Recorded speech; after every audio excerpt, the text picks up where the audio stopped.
Olá, criaturas lindas deste meu Brasil varonil! Sejam todos muito bem-vindos. Esse é o nosso canal Ciência da Emoção e este que vos fala é o professor Júlio César Luckmann. Professor, qual é o nosso tema de hoje? Sobre o que nós vamos aprender hoje? Hoje vocês vão aprender um conceito muito legal utilizado aí no processo de regulação emocional e largamente utilizado também na parte de inteligência emocional, que é o processo chamado biofeedback emocional. Bom, para a gente poder entender o que é biofeedback emocional, vamos partir as coisas em pedaços menores, como diria o nosso querido filósofo René Descartes. Você deve lembrar do Descartes. Descartes é aquele filósofo lá do século XVI que inventou o método científico, o método cartesiano. Pega-se o problema, divide-se em pequenas partes, analisa parte por parte. Esse é o método cartesiano. Pois bem, vamos cartesianamente entender o nosso biofeedback. Bio vem de vida, feedback vem de retorno, né? Mais ou menos ali numa tradução literal seria retorno. Portanto, um biofeedback é um retorno que você dá, um conhecimento que você tem sobre o seu próprio corpo. Essa técnica foi inventada lá na década de 60, largamente utilizada na medicina, na psicologia, hoje muita gente do coaching usa também. O biofeedback passa por um processo em que a pessoa passa a ter uma espécie de consciência sobre funções do seu corpo, né? Então eu tô aqui nervoso, de repente eu senti ali aquela borboleta no estômago, sabe? E você passa a observar isto, né? A gente passa a fazer um biofeedback. Professor, por que o cara vai ficar prestando atenção se o coração está batendo mais rápido?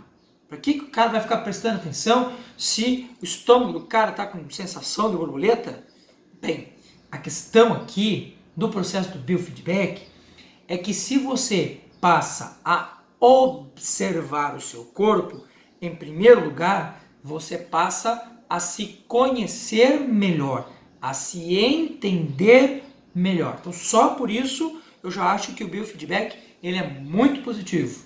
Em segundo lugar, se eu passo a monitorar, porque o pessoal aí do biofeedback gosta de usar frequenciador cardíaco, né? Aquele aparelhinho que faz a medição, né, dos nossos hormônios pela respiração, enfim, observar a partir de uma série de aparelhos. Se eu passo a me observar, eu sei, eu consigo entender melhor o que acontece comigo em determinados estados e passo a fazer o contrário, ou seja, eu passo a provocar alguns desses movimentos para que o efeito desse movimento regule o meu corpo. Por exemplo, você sabe que quando você está meio nervoso, o teu sistema nervoso simpático entra em ação e você fica naquele velho e conhecido estado chamado luta-fuga. Então o seu corpo está naquela situação de ou eu vou para cima do leão ou eu fujo do leão. O coração bateu mais forte, você percebeu que a tua pressão sanguínea subiu um pouquinho mais, né? Você ficou ali ruborizado,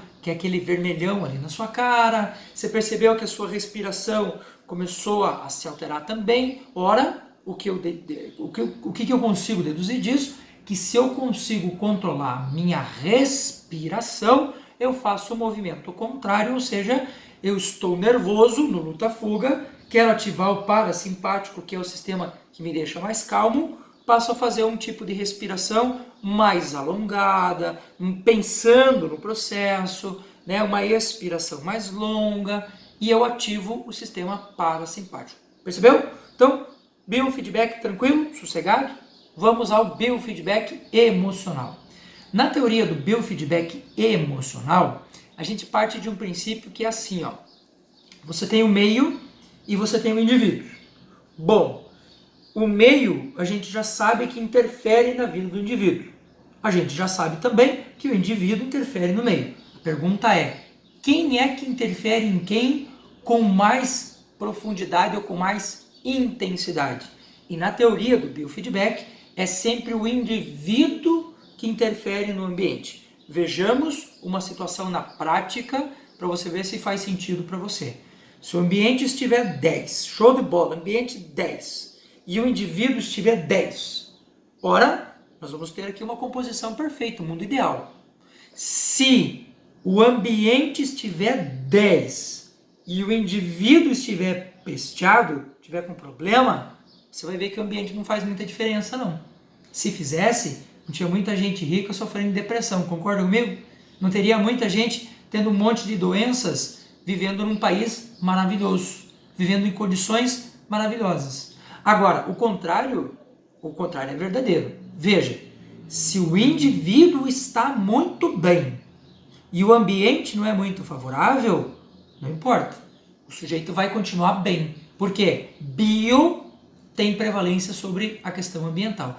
Gente, não estou discutindo se o ambiente faz ou não, tem ou não interferência. É claro que o ambiente tem. Né? Pega Vygotsky aí e vai dar uma lidinha lá para você ver como esse cara fala fortíssimo sobre essa questão. O que a gente está dizendo aqui é que do ponto de vista de retorno, de feedback, né, emocional, o indivíduo tem mais importância do que o meio.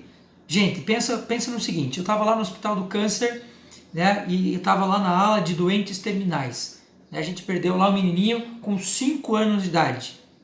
Ambiente carregado, difícil. Eu saio de lá, vou para minha casa, chego em casa, minha filha está me esperando para que eu leve ela na festa. O ambiente não foi junto comigo, percebeu? Então, eu preciso me transformar, eu preciso me blindar, porque senão, se eu levo esse ambiente junto comigo, se eu não estou bem biologicamente e emocionalmente, eu carrego esse ambiente comigo. Portanto, para a teoria do biofeedback, o indivíduo tem prevalência sobre o meio.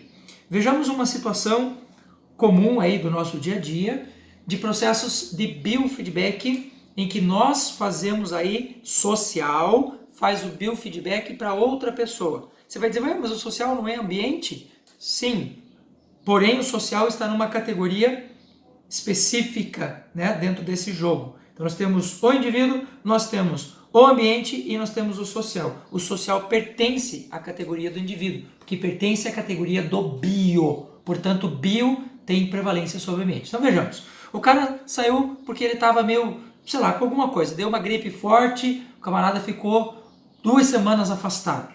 Então, ele teve uma experiência ruim, que não foi legal. A coisa que ele mais quer na vida é esquecer aquele negócio. Aí ele chega no ambiente, todo mundo que passa por ele fala o quê? Você tá bem? Você melhorou, filho? Nossa, tá com uma cara de cansadinho. Você não tá fazendo biofeedback bom, cara. E põe isso na sua cabeça. O que você tem que fazer com a pessoa? Ao invés de você ficar focando na desgraça, começa a dar um biofeedback positivo para esse cara. Senhor do céu, como é que se faz biofeedback positivo? Vou ensinar você. As pessoas gastam uma grana aqui na clínica para eu ensinar para elas. Eu vou ensinar de grátis para você, mas você tem que estar com a sua mente aberta. Quando você vê alguém que está numa situação difícil, que passou por uma doença, que está sendo massacrada porque tem um comportamento errado, coisa do gênero, começa a dar para esse cara um biofeedback emocional positivo. Você chega para a pessoa e fala para ela, nossa, cara, como você ilumina o ambiente, como estou feliz de estar com você, como faz bem estar com você. Então, a gente passa a fazer o biofeedback positivo, construtivo, aquela sugestão e autossugestão positiva. Tá? Eu acho que as pessoas tendem, e veja, quando eu digo que tendem a fazer isso, elas não fazem isso por mal. A maior parte das pessoas, ao perguntar se o outro está bem, se o outro está tranquilo, se o outro está sossegado, faz isso na melhor das intenções. Eu vou dizer para você, a estrada que leva ao inferno está pavimentada de boas intenções. A gente não pode ficar na boa intenção. A gente tem que fazer o recurso, né, do jeito que ele tem que ser. Ou seja, dando biofeedbacks positivos. Pessoa não está legal, comportamento horrível. O cara foi expulso de 7 escolas. Né? Uma professora chega para outra e fala assim, ó, você vai dar aula onde? Ela fala, vou dar aula no 8º ano. Ih, você tá lascada com aquele piá lá. Aquele piá vai acabar com você. Não faça isso. Não faça isso. Você está dando biofeedback errado para sua colega e provavelmente está criando na cabeça dela um biofeedback sobre a criança, que ela vai dar para essa criança, já errado também. Ah, professor, então eu não devo informar ninguém. Eu não disse isso. É o como você faz isso que é importante.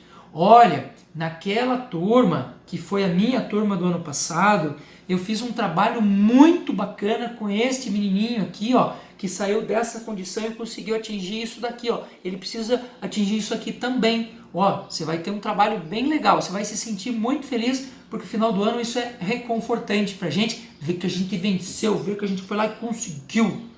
Os funcionários chegam atrasado na empresa, o que o chefe olha pro cara e faz? Atrasado de novo? O cara sabe que tá atrasado, ele não é burro, você não precisa lembrar ele que ele tá atrasado. Como é que eu faço um biofeedback positivo para esse cara?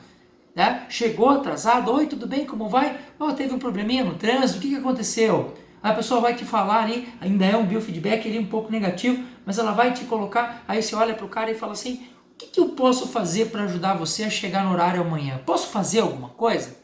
Viu, você saiu da condição de alguém que está atacando o outro para a condição de alguém que está ajudando o outro. Então, meus queridos, biofeedback emocional é sempre uma ação, um retorno que você dá para a pessoa no sentido de fazê-lo crescer, no sentido de fazê-lo se conscientizar daquele processo e com isso melhorar e não piorar. Show de bola? Vai praticar? Promete?